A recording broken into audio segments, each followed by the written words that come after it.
I want to join this session, are missing or still sleeping or still eating. This is the time to get them back. All right, I see most of you have changed it. So super cool tech guy would help me in breakouts later. So let's begin with the session. Here I am. I'm currently in Mumbai. It's 2 o'clock in the afternoon here. So good afternoon from my side, or good morning or good evening from wherever part of the world you're joining this session. Welcome to the APLS and also APOP Summit. Doing this together. It's a cool look. Nice. It's workshop for root cause analysis. All right. This is a day 2 LCP. I'm just making sure if any MCP or MCVP by mistake came to this track, your time is over. Now it's these LCP legs. This is not your link. If any MCP or MCVP is by mistake here, if you're LCP elect, only then you should be here in this particular session. Nice. All right. All right, cool. Thank you. At any given point in time, if you guys cannot hear me, or if you can, if the screen is lagging or what I'm saying is not clear, please type it in the chat. Then I would know, because this is one thing that I tend to speak sometimes very fast when I have to explain certain point. So can I get a thumbs up from everyone? If you don't understand, you will type and tell me. All right, the people who have turned on their videos, give me thumbs up. For rest of you, it would be good if I can have thumbs up from you guys, or if you can open your videos. It'll be nice interactive session. Nice. I see more people opening their videos. Nice. Thank you. Thank you. Nice. So that I know you're not sleeping after a heavy meal. Nice. All right. Cool. Let's start. So basically, this is me. For those of you meeting me for the first time, I see some familiar faces. But my name is Prayog Mali. I am born and brought up in Mumbai. I am 25 years old. I joined ISEC way back in August 2013. So yes, I am a dinosaur. This is my 7th year in ISEC. Oh yes, I definitely miss Vietnam too. I joined in 2013, did multiple roles at NLC level, GV, TM, GT, IM, multiple OC, CC, NSTs, GST roles. My final role in ISEC in India in Navi Mumbai was LCVP IGV. Do we have ISEC in India in the house? Give me some shout in the chat box. Yeah. Nice. Then I got an opportunity to apply. I was never an LCP, by the way. I did apply, but I did not get on. So I never know how it feels to be an LCP. You guys are lucky. One of the most powerful position in ISEC is the LCP position. I truly believe that. I got an opportunity to do an MC term abroad. So I was MCVP IGV for ISEC in Nepal in 17-18. Do we have ISEC in Nepal in the house? Yeah. Yeah, nice. I hear you. All the way from Lumbini. Nice. Kathmandu. Nice. Good job. Then I was MCP of ISEC in Nepal in 18-19. Yeah, again, once again, ISEC in Nepal.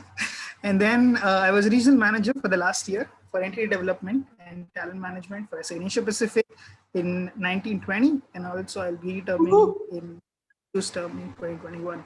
So that's me. That's my ISEC journey. You can talk to me about IGV. You can talk to me about processes. You can talk to me about a lot of different stuff in ISEC, and I love to chat. So make sure that you have a cup of tea and join me on a call so that I can have a lot of chat about different topics. Cool. Moving forward, so the objective of this session, or this workshop rather, is to develop like a thinking process to help your LCVPs to find sustainable solutions to the problems they will face, like big objective. Basically, as LCPs, a lot of your job is going to be solving a lot of issues of your LCPs and your EB members, which they come to you with. And your job is to going to give them direction and solutions to a lot of different problems. So in order to do that, you need to develop a certain type of thinking, and you need to work on certain thing, which is root cause analysis, and which we're going to explore in this session more. So what you may take back and you may learn from this session is like develop a thinking process of how to do root cause analysis and plan better, since after this conference, you guys will be going into an intense planning session with your EB. It's important to understand this skill, how to do root cause analysis and plan better. Recognize different biases which we have about different problems. We're not going to dwell much on this, but then we'll see them. And then improve decision making for short-term and long-term solutions. So this is something, once you implement what you learn from what you've learned from this session, this is what the session is going to enable you to implement, is that you'll be able to make quick decisions and better decisions based on doing the root cause analysis. So this is how the overall content is divided for 1.5 hours. This is a long session. Since it's a workshop, we're going to have a lot of time in an activity and sharing. So just giving you guys heads up, I'm going to explain a theory, a bit about 15 to 20 minutes in the beginning.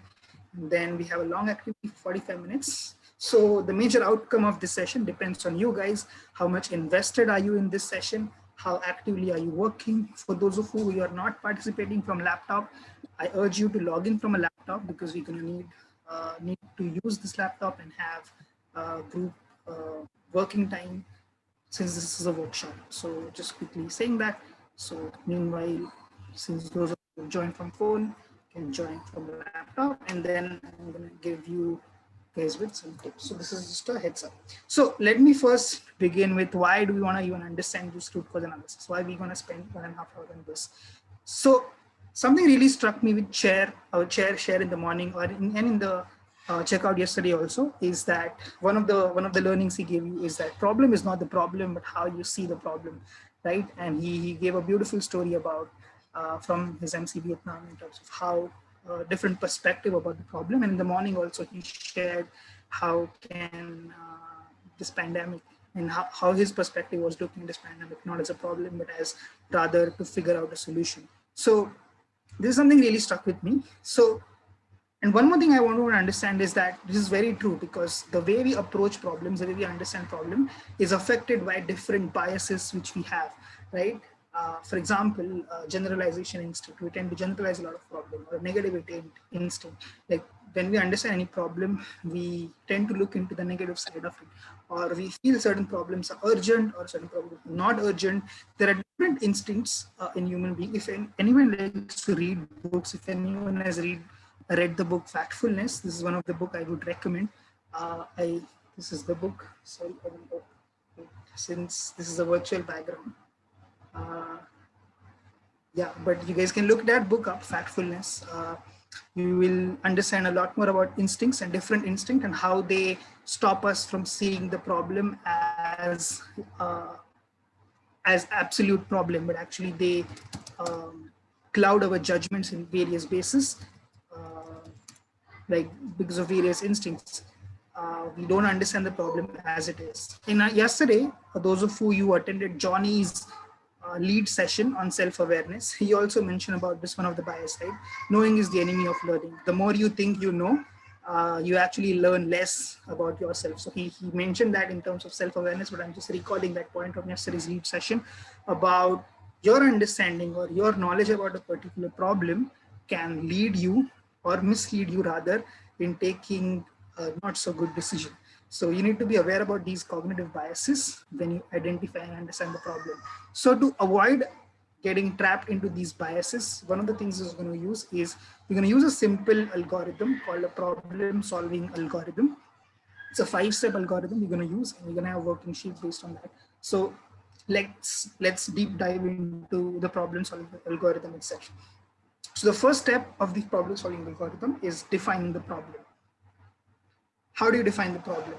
Is directly not jumping in to put it into words, but actually first observing what are the different things you see happening around you, or what are the specific symptoms caused by those problems. So at this point, I just want to pause for a moment and take you guys back to yesterday, when you guys were sitting with your MCPs, and your MCPs were presenting you state of national affairs, how the state of external realities in your entity, and also the state of internal realities in the entity, and how that is affecting the current situation. Does anyone recall from yesterday? Give me a thumbs up if you're with me. All right, cool. I see a couple of thumbs up. I'm gonna do this just to check you guys don't sleep and understand. All right, nice, good job. So you guys remember that, right? So taking your understanding of your external context problem and internal context problem, we're going to move forward with defining the problem clearly. And once you enter the activity, it's going to be self-explanatory how you define the problem and define its impact. But as of now, you need to understand the first step of problem solving mechanism is define problem clearly. Is like, what are the different things you see happening around? So for example, if you see a problem in say membership, you don't just say, okay, we have a problem in our membership. You actually observe, okay, we see that our attendance of new members is becoming less and less in my local LCMs, or our finances are not happening. So you won't just quote a problem, okay, we don't have finances, but then you try to understand why don't we have finances, things like that. Like the way you define problems is around 30 to 40% of the first step of solving it. Identifying the correct problem also needs a bit of a practice. Don't worry, you'll get to it. And once you do the activity, it will be more clear. So this is the first two things you need to understand. Understand and observe what is happening around you, and understand the different symptoms through which you tackle or reach the problem. The second step directly, I want to jump in, is into collecting data. If it's not a real problem if you cannot quantify it, it's not a real problem if you cannot collect the data about it, and you won't be able to solve the problem fully from its root cause if you don't understand the problem with both its quantitative and qualitative measures. So collecting data is one of the most important parts in solving the problem. And the three guiding questions I have for you for this particular part is, any problem you in the activity you're going to come up with from entity, any problem you have that has that problem occurred in the past, what proof you have that the problem exists in the first place. A lot of times we try to solve problems which doesn't even exist because we don't have just enough proof about it. Sometimes it just exists in our mind, sometimes it's a byproduct of something else. But if you do not have enough proof that the problem exists in the first place, then it's worthless to solve it, right? So this is the first question. Second, how long has the problem has existed? Is this the first time in your term is the problem going to occur? One of the other thing the chair was sharing is that in ISEC, there is in any organization, not just in ISEC, there is a cycle of different problems coming and going. So any problem you may face in your LCP term, probably one of your predecessors have already faced it. Even in the pandemic situation, even if whatever is the situation around you right now, you will find that your predecessors have gone through a similar problem. So trying to understand what they did when they occurred the same problem, trying to understand how they solved or how they approached the problem, or what is the data you have about how the problem was solved in the past can also help you in the future about solving the problem. And last but not the least, what is the impact of the problem? Why do I even need to bother as an LCP to solve this problem? What is the bottleneck this problem is causing? What is the impact? How wide is the impact? So by understanding these three things, you define what is your motivation in first even solving the problem. Are you guys clear with me so far? You understand the first two steps of the problem solving algorithm, defining the problem and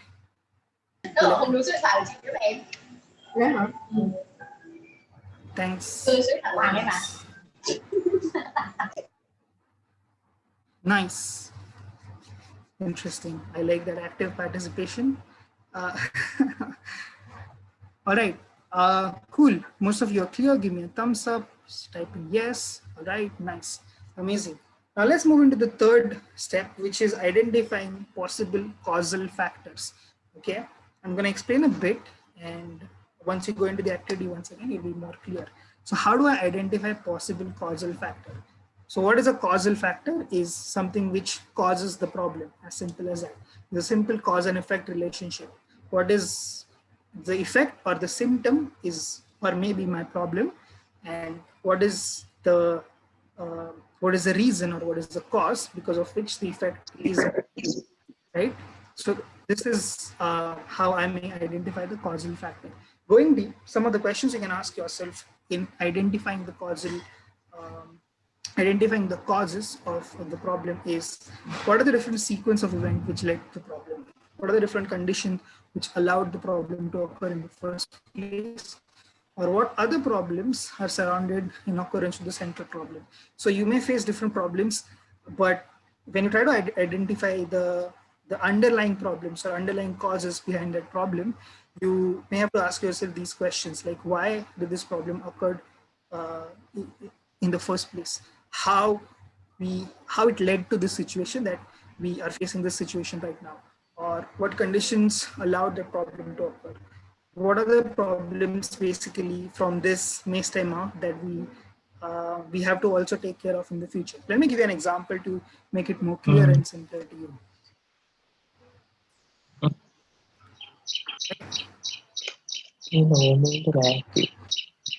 Everyone mute yourself, or okay, thanks. Or can super cool tech guy help me to just change the setting to mute when everyone enters, so it will be clear. All right, cool. Where was I? Yeah, I was giving an example of how like you need to identify a concept of field, right? So one of the things is you may ask, why is a particular program in my LC is not functioning, or why is a particular function is not performing, or why a particular LCVP or EB is not performing. What exactly led to this particular event? Like, is this the problem occurring the first time? Is there any other problem which preceded this particular problem and that's why this is happening? Or what is the environment around this person or this situation because of which the problem happened? Or because this problem exists, is there any other problem which may occur in the future? So these are some of the questions you need to ask yourself in order to clarify what exactly is the problem before. And this is the third step, is identify the causal effects. I'm going to give you guys one quick activity here, or a quick technique called 5 why technique. Has anyone heard about this before? The 5 why technique? You can just type it in the chat if you've heard. If you've not, yeah, yes, nope, okay, yes, nope. So we are a mix of people.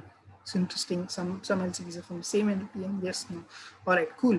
So don't worry, I'm going to explain, and you guys are actually going to get to use this in the activity itself. So one of the techniques you can ask is, so what is the 5 why technique? It's basically, but before answering this is the book because of which it got very famous. Has anyone read this book, The Lean Startup by Eric Ries? If you've read, just type yes. If no, just mention no. It's another book reference I'm giving. All right, nice. This is one of the pivotal book in this century. This book got a lot of start. Like this Rick is an investor in Silicon Valley, and this book stirred up a lot of conversation in all the organizations and startups in the world about the lean startup, the methodology. If you're also if you've heard the word agile methodology, how startups works, this book is shaped a lot of that thought process and a lot of that thinking between the startup owners. So this is a very interesting book. If you find it, you can read it. This book actually coined the term, and in that he gives an example of this guy called Taiichi Ohano, who's from Toyota, Japan. Toyota is a car manufacturing company in Japan. All of us know. He was one of the inventors of the Toyota production system, which is one of the best in the world, and it's studied by a lot of management techniques. It's studied for its lot of its capacity to deliver excellent products and different management techniques. So it's considered one of the best in the world, the Toyota Japan's manufacturing production units company. And this guy was one of the inventors of it. And this guy coined the term called 5 why technique. There's a link in the blog also. When you guys get the output, do read the blog of Eric Ries about this 5 why technique to give more reading. But I'm going to simply explain what this means. Is that it's as simple as asking the why 5 times. Like why a certain problem occurs. You ask the question of why that problem has occurred 5 times to get different answers, right? So as simple as, okay, what is my problem? Why did that happen? Why did this happen? Why did this happen? Why did this happen? And why did this happen? Until this, it's usually said that by the time you ask for 5 times, you already have the answer.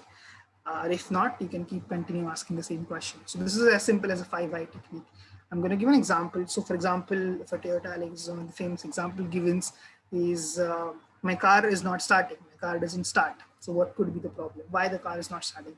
The battery is dead. Why the battery is dead? Because the alternator doesn't work or didn't work. Why the alternator doesn't work? Because the belt of the alternator is broken. Or why the belt is broken is because it ran its life. And it got because of wear and tear. And it wasn't replaced. And why it wasn't replaced? Because maintenance was not performed as scheduled or as required. So as simple as that. So the car doesn't start as a problem, but the root cause, if you identify, is the car owner didn't do a proper maintenance. That's why the car didn't start. So if you ask the question why for 5 times, you may eliminate different distraction in the process, and you actually directly reach to the root causes. Are you guys with me so far now? Give me a thumbs up. All right. Cool. I'm gonna ask one volunteer, any one of you want to step up and volunteer for a quick activity. I'm gonna do the same five vibe activity on one of the problems you're facing in your LCs. Who wants to volunteer? They can raise their hands or just type it in the chat. And the super cool tech guy can help me put them into spotlight. What's up? All right.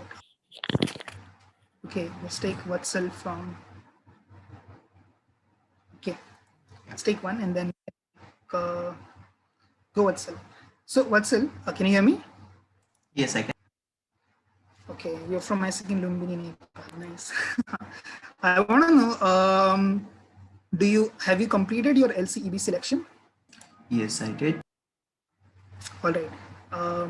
Apart from that, just give me one problem you're facing in the entity right now.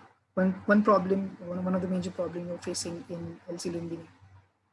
Okay, so talking about EB selection at Give itself. Okay, so lack of leadership pipeline.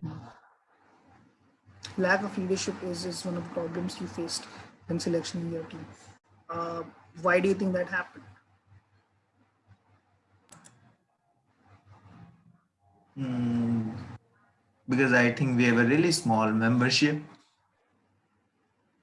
All right. So you mentioned that you had a lack of leadership, and that's why uh, you didn't have enough leadership pipeline for the EB. And but I want to know why still from the membership you had, why didn't majority of the people wanted to apply? Because like most people were members and like they did not even have MBA experience, so they were kind of skeptical of like directly going from members to the EB role. Right. So I want to know why you did not have enough MB members to apply for your EB role. Okay, so majorly our like LC consists of like new members, so they are basically recruits of August and September. So like they haven't even experienced an MB role yet. All right. I understand what you're saying, but you're going into the loop again. I want to ask the same question, but from a different point and perspective. Why do you think in your structure you do not have enough MB members?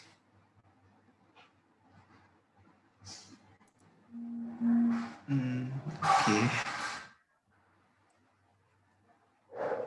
Because during the MB selection itself, we had like very less number of people. So like our MB number was less itself. Like we had a HR crunch in MB. Why do you had HR crunch in MB? Because during the start of this term itself, like we tried to revamp the whole structure, due to which like most of our LC membership was filtered and like we had new members only for the LC. Right? I think we asked him like 4 or 5 times the same asking why question, and I think we arrived at a conclusion that during the filtration of LC, which he did, which Isaac illuminated, most of the old members were flushed out, and that's why they had a less leadership pipeline. So not applying for EB is probably a problem, or not having enough people to apply for EB is one problem. One of the reasons is when you did the LC talent mapping or talent reflux, then you did not take into consideration the pipeline. So like this is a demonstration. Does anyone else want to go? I have some time. You guys get the idea? All right, there's one person from Isaac in India. Uh, Saral from Isaac in India. Yeah, hi. Hey Saral, what's up? How you doing? I'm doing good. Can you tell me if your selection is done or any other problem you're facing? My EB selection just started. It's not done yet. It'll be done in 2 weeks. We are not facing a very huge problem. I'm from Isaac in Chennai. I would say Okay. one problem would be that we have less participation in the LCMs, which we have, in which people, let's say, less and less people turn up, and we have to push them a lot for it. So that would be somewhat a cause of concern. See, um, since when this started happening, that you are getting lesser and lesser member, and why do you think this is happening? I think this has been a pattern for quite a while now, in which I would say around last 3-4 months to an extent. Last 3 to 4 months. Yeah. I see. What changed in the last 3 4 months, and Okay. because of So I which, think why do you think? my initial understanding would be that they feel because of the frequency of virtual meetings which they have to attend, and how they have been at home for such a long amount of time, they are not very willing or always open to be a part of LCMs, which are designed in always such a way that they just have to listen, and not very interactive. So I think the first one would be them just being at home, and this somewhat of an exhaustion to an extent would be the first thing. What I hear is you mentioned two things. First, the frequency of the virtual meetings, and also the quality or in the design of the virtual sessions. Exactly. Yeah. Why do you think? Why do you think you kept the frequency high, or you designed in a way where you had to deliver? Right. Okay. We kept the frequency high because a lot of information had to be driven down always. And the design was not always the best because we prepared for those LCMs at usually the last minute or 2 weeks before. So they were not always perfectly designed to, uh, so they are suited for participation from both ends. I see. So what I hear is, um, when you did this LCM, you were not one prepared enough, and second thing, there was a lot of information for your members to learn at the same time. Exactly. Why do you think that is? Not prepared. Well, why were we not prepared? I think would be first of all improper prioritization, in which only the tasks which are coming up right next to us would be a current focus. So we wouldn't focus on, let's say, the LCM or the things which are coming in the future, because the immediate focus is the thing that's happening tomorrow or day after. Yeah. Oh, interesting. Why do you think you were firefighting? Hmm. Wow. Give me a minute. I'll have to think about that. Good. Try to answer. I think it would be a need for, like, say, immediate things to happen quickly, that we have usually, at least that I see in myself at least, that I want to do things which I can see the result tomorrow. So if I work on something which is not going to happen for 2 weeks, I won't see the result tomorrow. So yeah, that could be. I never thought about that.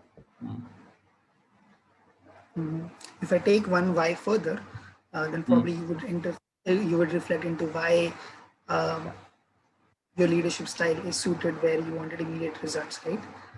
I've asked like 4 to 5 times why, and so far what we understood is why the membership is not attending is the problem, but then we broken it down to a root cause where EB members or the leader of EB member, which is LCP, is focusing on short term than the long term strategies to or execution or how the information is executed, right?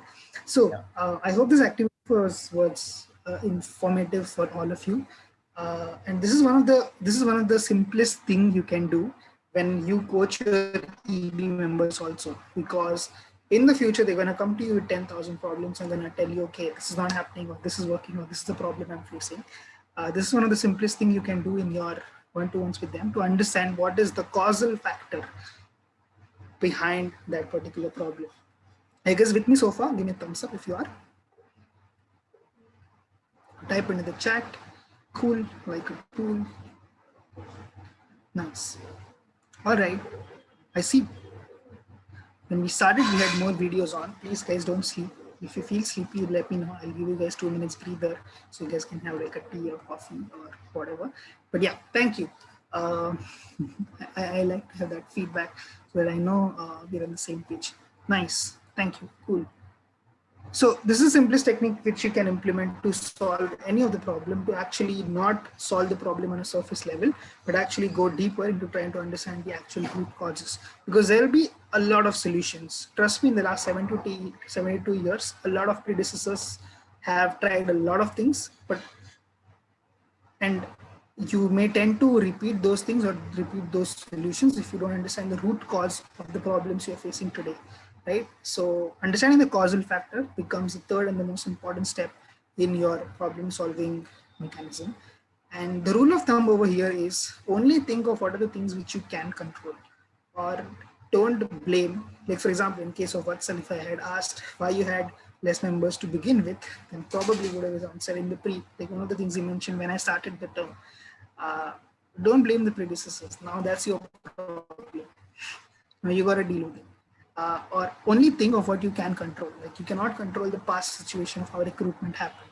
Now what you can control is when you do the talent planning next time, you can ensure that okay, there is a proper structure which leads to a proper succession.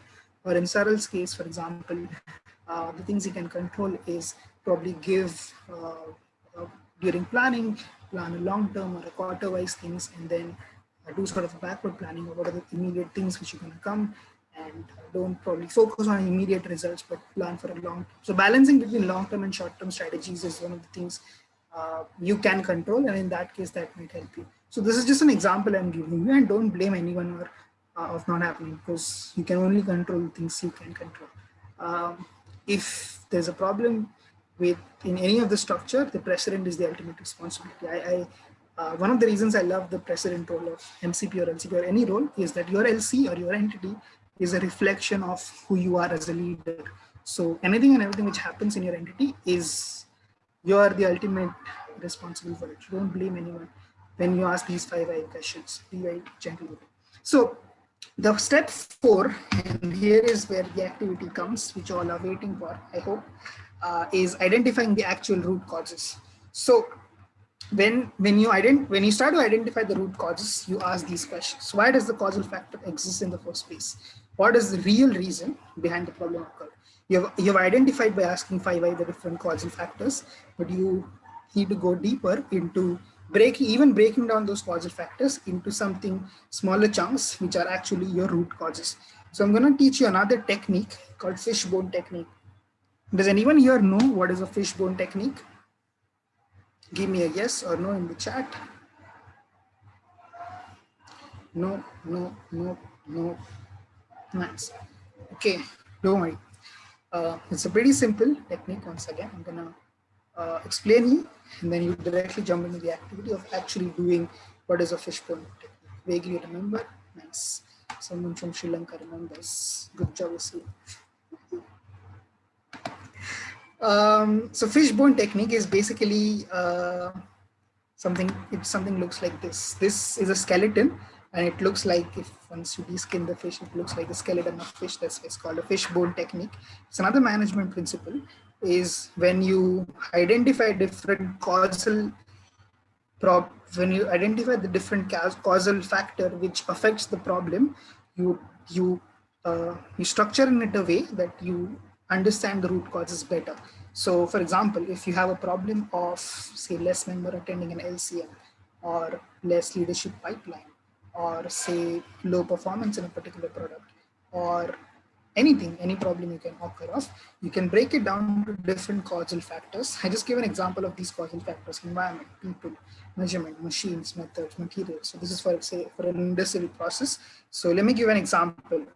So if I'm a burger joint owner, and one of my problem is, say, my McDonald's burgers, or just take an example. Say if you own a retail shop of McDonald's or Burger King in your own entity or your own city, and you have a problem of bad burgers. So one of the ways to do a fishbone diagram or a fishbone analysis of why you have bad burgers is using this fishbone techniques. So you ask yourself 5 whys and identify the causal factors. Say there may be a problem in the machine, there may be a problem in the method or material or measurement or environment or person. And then you go deeper into drawing the fishbone diagram, going deeper into each of the causal factors. So for example, So if you understand, my causal factor is a method of preparing a burger. If my method is wrong, so what in the method is wrong? Is my recipe not good enough, or it is not, my recipe is flawed, or my recipe is not followed by the chefs, or for example, personal. If you identify personally, are my staff mishandling the equipments, or my storage is inhygienic, or do I have insufficient training for my staff? Things like that. Like you get the overall idea. If my problem is in a machine, then is my cooking equipment not good enough, or do I have poor maintenance and things like that? So you go deeper into the causal factors to actually pinpoint the root cause behind any problem. All right. Is the example clear for everyone? Is everyone with me so far? Prior, Give can me I a ask a thumbs up. question? Yes, very good. Go. Yeah. So once we do the 5 eye technique, once we get to that conclusion, we Yes. go ahead with the fishbone, is it? Uh, this is one of the technique I explained.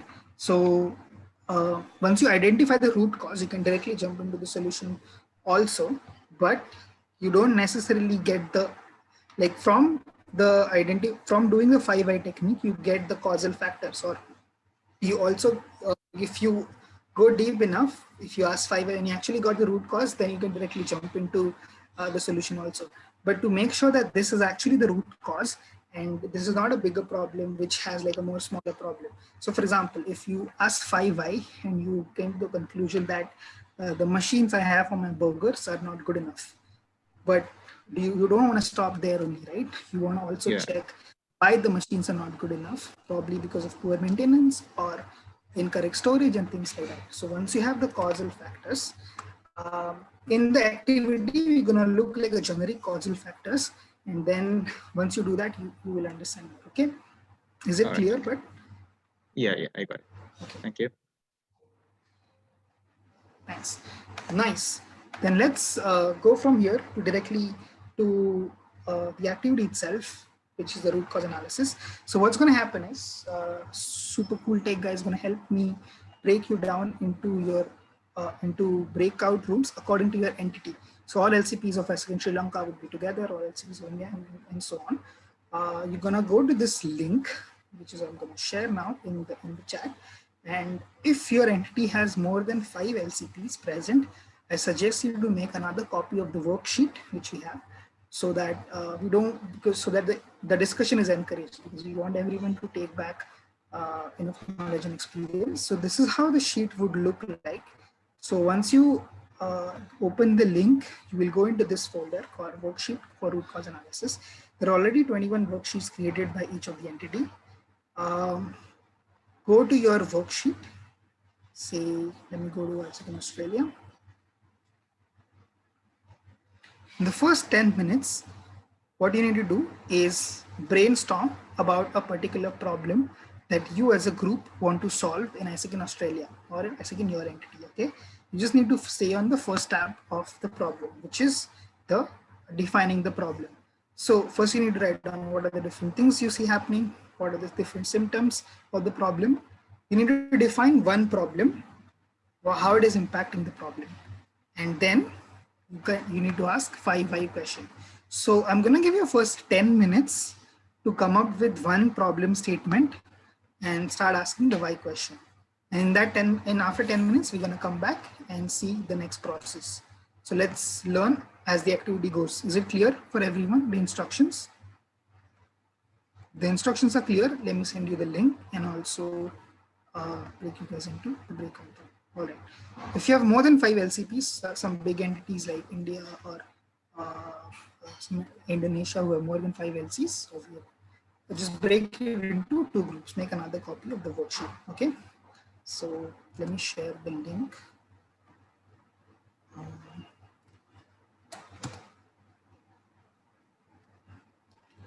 Just give me a second.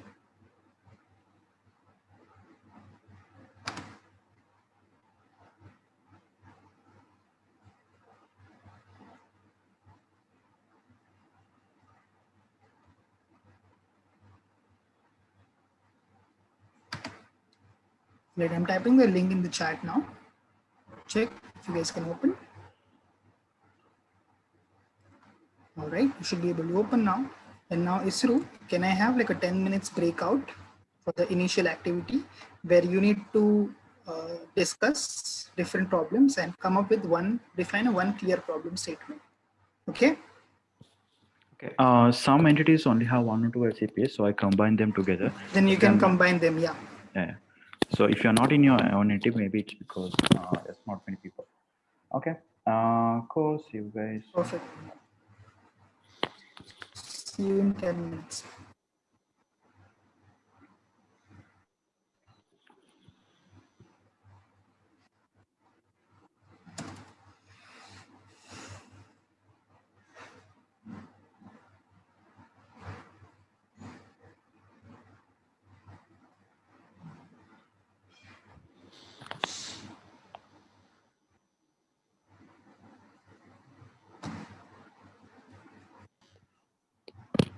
Sorry. Can you show the screen, the sheet that you explained? Oh, I see. I thought I was sharing the whole screen. My bad. Sorry, guys. Okay, can you guys see now? All right, Yeah. cool. Sorry. So in the next 15 minutes breakout, what you're going to do is define one clear problem statement, come up with a 5i, and then go to the second tab called fishbone analysis. Over here, I have mentioned certain causal factors: strategy, processes, people, system, finances, and culture. So out of these causal factors, what are the different root causes do you think affect your problem? So let me take an example for ISIC in Australia, which is, say they're working on members who are struggling to see why they are in ISIC and what is the purpose. Okay, ask, first they need to understand why is this a problem, do they have like a data to support it, what we mentioned in the second thing, and then ask five times why, and then go to which of these problems, which of these causal factors. So for example, is there an issue with the ISIC in Australia strategy because of which the problem is happening, or is there an issue with the processes or systems or people or culture or finances, things like that. And try to identify as many root causes as you can for the said defined problem. Is it clear what you need to do in the next 15 minutes? Give me a thumbs up. All right, cool. Super cool tech guy. Can we have 15?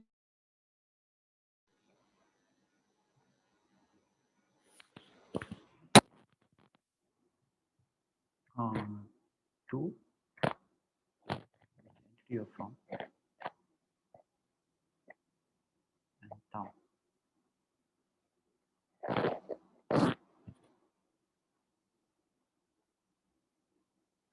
Sorry.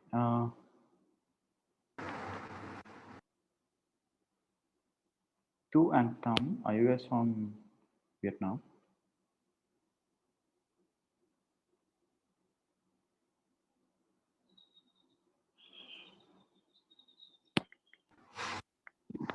Tam and Chu too. Yeah, I sent them to Vietnam. I assumed they're from Vietnam. Clarissa, Isabella, you guys need to move.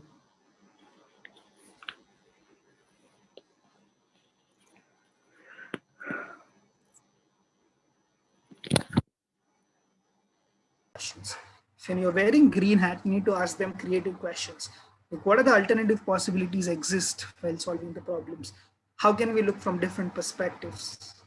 When you're working with yellow hat, what is the best way to approach the problem? Because these people are positive plus points, but still they need logical reason. What are the long-term benefits? This is the kind of questions you can ask these people. Last but not the least, the black hat people, or when you're wearing a black hat and working with the people, is you ask them how this idea or solution will fail. Why, what is the fatal flaw in this problem or solutions? What are the potential risks and consequences? These are the kind of questions you can ask. And you can have initially planned to give you 10 more minutes for this activity, but since we are out of time, we're not going to give the solution time right now, but rather what I would do is explain you how that would work. So in the same sheet which I have given you, there is a third tab which is called finding the solutions, where I've given you the guiding questions. Okay. So I've given you how to identify these people, and there are the guiding questions which I just explained. So once you're done with the fishbone analysis, once you have the problems, to find the solutions and consolidate the solutions, try wearing these different hats and ask yourself these questions about the solutions you come up with, and then try to consolidate the solution. Are you guys clear so far with the lateral thinking and the 6 hat process of coming up with creative solutions? Nice. Love this. Thank you, Yaman. Um,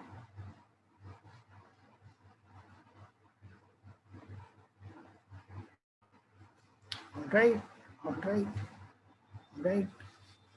Nice. Cool. Most of you guys are clear. Um, before I end in the end note, I would like to share one thing from my own experiences of working with at an LC level. Let me just quickly share this. Is that when I was an LCVP, in my LC also we faced a similar issue when LC members, there were a lot of new members and they were not engaging in the LCM. So in what EB decided to do is that we actually went to the root cause of the problem by talking to different members, understanding what are the issues. And some of the things we implemented is responsiveness. Like I remember we actually tracked responsiveness of different people, how quickly they respond to an email. We actually devised an R&R around it. And why we came up with these kind of solutions is because we identified the root causes. We are not giving enough information to our membership about what's happening in the LC. So for example, marketing department doesn't know what product department is doing, or TM doesn't know what is happening in the finance department, and so on. So we didn't have a lot of information about each of this department, and that's why people were not interested to come to LCMs and sort of have accountability towards different LCs, or didn't even know how the whole LC functions, how their function impacts the other functions and things like that. So we had certain kind of these kind of things, and in the EB we actually sat down and decided, okay, if we are facing these kind of problems, then uh, one of the ways is to improve engagement is to actually send everyone an email thread, inform them in advance. We had like a, back then when we had IM department, we created like a Podio group where we used to share everything. So the kind of solutions you would implement, there may be a lot. There may be a lot of solutions to the existing problems. Your predecessors or your supporters will give you a lot of solutions, or you yourself as an EB member can come up with a lot of solutions. But what you need to understand is there is a balance between a short term and a long term solution. What you may come up with may be useful in a short term, for probably for 2 months or 3 months or 1 quarter or 1 semester. But long term thinking, probably in 1 year or even in 2 years, when your successor comes up, that solution might itself become a problem because you've not thought long term enough while implementing this solution. So I urge you guys to actually do the root cause analysis properly, do the hard work, ask the right questions, and do the root cause analysis before implementing any solution, before actually working on some of the big issues you're facing in your LC. So I'm going to quickly recap the whole process itself. First you need to do is define the problem. Second is collect the data, identify the possible causal factors, identify the root causes, and find and implement the solution. I hope the material was useful to you and you had certain interaction. Please take these conversations forward with your MCs when you're gonna, now you may have the NPM, the National President's Meeting, where you MC and all the LCP legs as a commission come together and plan. You're gonna have maybe have a summit or a conference or whatever process you have in your MC. Make sure that you understand the entity's context and take these questions and the root cause analysis forward when working with your MC1, and then second when working with your LC also. Yeah, that's pretty much about it from this session. I want to end it on a note saying, yeah, do the deep work. Don't take the shortcut. Think about long term, ask the right question, and find the root cause, basically. Yeah, that's it. Thank you so much, guys. Does anyone want to share how the session was for them? Any questions anyone has?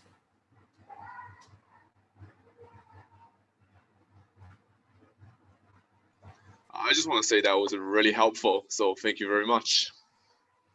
Thank you, Leo. I'm glad you enjoyed. Does Does anyone else want to share how the process go was ahead. for I them? wanted to, Yeah. I wanted to. The best part for me about the session was that you didn't give us the answers. That's what I was expecting. So even when we were discussing the problem, it was me coming up with solutions for myself, and even as working together as entities, it was us working with each other. So we already had the solutions, and this was just a way to get to those which we already had. So that was very interesting. Yeah. Great session. Thank you. Thank you, Saril. It was a great observation. There's one thing I believe is a power of a room. Any and every solutions you're going to come up with are already in your room, in the room or in your EB team itself, right? There won't be any solution uh, which is outside the room. It's something. It's nothing is inaccessible to you. Like whatever solutions you come up with, which you already have, you just need to ask the right question to your team members. That's a very true observation. Anyone else want to share? Yes, yes, I Prayog. Okay, yes, you okay. can go. Yes, you want. Okay. I just thought it's like super good to like. I was just busy at looking at my entity problem, but looks like national wise problem is like existing, and it was time to think about how like LCP and leadership team as a whole can fix this national problem for sustainable plans in the future. Yeah. Thank you for sharing that. Yes, that's why it's very important to take forward these conversations. Use the sheet. I gave you access to all the sheets, so you can even work with different LCPs from different entities. Yeah, we will take one last sharing from Netaj because he asked. Yes, yes, Prayog. Thank you so much. So for me, like this session was really, really amazing, Prayog, because coming to the focus commission of the LCP, like, from this particular session, really understand that we collectively, like, was thinking for the one entity that is an ISIC in India or irrespective, whatever entity, like, every individual is coming, apart from like, from different LC, but we were thinking for a big one entity and like, how things can be like, move forward for that. And as like being the LCPs, like we have this major responsibilities of not only like running for the our own individual LCs, but like looking forward as a governing body of like ISAC in India or any entity like people are coming from. Thank you for so much for sharing that. I think this was some PA. I don't know who remember. Like either it was Niels or I think it was Niels or Abdo. I think Abdo. He shared that LCP is the most powerful position in the world. It's not even MCP or MCVP or PAI, for example, because we usually from the top we just govern things, but LCP is the one who can, like you really have control over the local situation and make magic happen. So all the best for all of your roles, and we're gonna have I think 2 more workshops.